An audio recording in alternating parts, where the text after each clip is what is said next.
কলকাতাতে আওয়ামী লীগের party office খোলা এবং সেখান থেকে বড় বড় মিটিং, সমাবেশ এবং বাংলাদেশের যত আওয়ামী লীগের কার্যক্রম আছে সেটা কলকাতা থেকেই পরিচালনা করা হয় বিবিসির একটা প্রতিবেদনে। এই তথ্য বেরিয়ে আসার পরে আজকের প্রধান উপদেষ্টার প্রেস সচিব শফিকুল আলমকে সামনে পায় মিডিয়া এবং তাকে প্রশ্ন করে যে সরকারের এ বিষয়ে কি ধরনের নজরদারিতা এবং কি ধরনের ব্যবস্থা গ্রহণ করছে।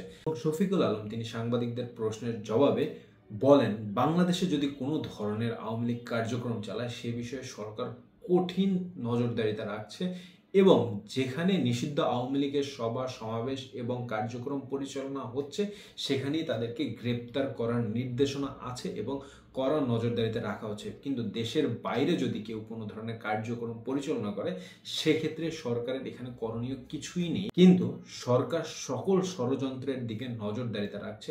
যদি বাংলাদেশকে নিয়ে কেউ কোনো ষড়যন্ত্র করে সেটা রুখে দেওয়ার জন্য সরকার সকল ধরনের ব্যবস্থা গ্রহণ করছে।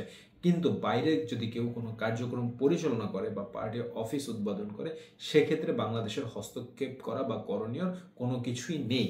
তো বাংলাদেশে আওয়ামী লীগ বর্তমানে নিষিদ্ধ এবং নিষিদ্ধ দলের কোনো কার্যক্রম যাতে না সংগঠিত হয় এবং কোনো ষড়যন্ত্রে তারা যাতে লিপ্ত না হতে পারে বাংলাদেশের অভ্যন্তরে, সেক্ষেত্রে সকল ব্যবস্থা সরকার নিচ্ছে। ভালো লাগলে লাইক, শেয়ার এন্ড সাবস্ক্রাইব করুন। পরবর্তী ভিডিও দেখার জন্য আমন্ত্রণ রইল। আল্লাহ হাফিজ। আসসালামু আলাইকুম।